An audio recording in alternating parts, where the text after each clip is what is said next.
বাংলাদেশের রাজনীতিতে জাতীয় পার্টি একটি বিস্ফোরণ এবং সেই বিস্ফোরণই আমি মনে করি ওই ফেসিদের সঙ্গে থেকে এটা একটা অপসারণ করার দরকার। বাংলাদেশ রংপুরে জাতীয় পার্টির কোনো আবেগ নেই এবং জাতীয় পার্টির এখন কোনো অস্তিত্ব নেই, যা প্রমাণ করছে আজকের এই বিশাল জনসভা। এবং এখানে রংপুরের মানুষ বুঝতে পেরেছে যে জাতীয় পার্টি এখানে বিলীন হয়ে গেছে।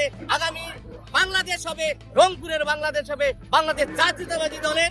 এবং আপনারা দেখেছেন বাংলাদেশ জাতীয়তাবাদী দলের রংপুর বিভাগে যেমন ব্যাপক গণজাগরণ হয়েছে, রংপুর বিভাগে রংপুর জেলার যে 6টি আসন, এই 6টি আসনে ব্যাপক ভোটে বাংলাদেশ জাতীয়তাবাদী দল আগামী 12 তারিখের নির্বাচনে তারা সেই প্রার্থীরা বিপুল ভোটে নির্বাচিত হবে, এটা রংপুরবাসী আশা করে। রংপুরের যে তিস্তা মহাপরিকল্পনা বাস্তবায়ন আমরা তার হাত থেকে অতি শীঘ্রই আমরা যেন দেখতে পাই। আর একটি শিল্প এলাকা শ্যামপুর সুগার মিল দীর্ঘদিন থেকে বন্ধ আছে, সেই সুগার মিলটি যেন চালু করে, এখানে অনেক লোকের কর্মসংস্থান হবে। এ দাবিটি তারেক জিয়ার কাছে রাখতে চাই।